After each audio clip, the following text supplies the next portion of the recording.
learning something, or rather not knowing it, being taught it or supported by an adult, and then applying it in everyday life. It puts me in mind of the type of activity planning or the type of development planning where settings have a colour of the week or a letter of the week.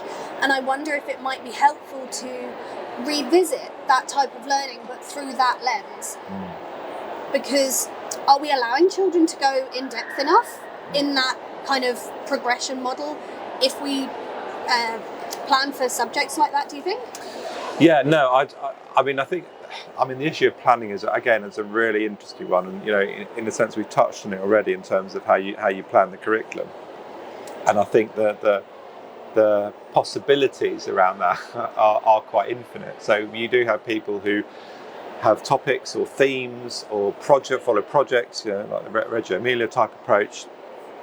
You do have people or settings who start with children's interests and then evolve that into how you might access elements of the curriculum. So I think there's one lens of doing that. I think we have a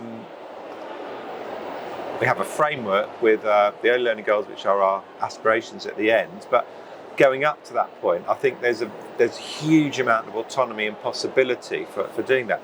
Curriculums need to be individual because they have to respond to the cohort that you work with. It's very difficult, or I would say, it's very difficult to understand a curriculum that's given to somebody because you don't know how that's going to land with the children. You don't know what their experiences are. You don't know what their levels of development are. You don't know what the context they exist in, what the culture within and around the school is. So you have to modify and distill what they're learning, and that's why it's so important to distinguish between learning and the what and the how, because we can all say yes, children need to have a sense of number. They need to know that number conservation, the last number you say is the total number, and so on. That's a piece of learning, that's a piece of curriculum. How you do that could be infinite. You might use songs and rhymes, you might use counting in everyday situations, you might do direct.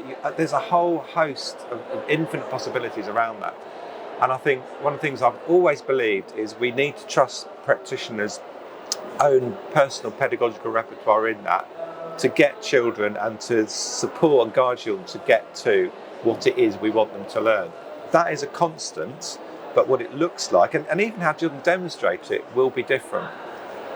I think that's really interesting, and I also think in a way it's comforting for educators to know that they can adapt what they want children to learn by how they deliver it. Absolutely. I think that's really, really, and it's a vote of confidence for us as educators to have the autonomy to do that.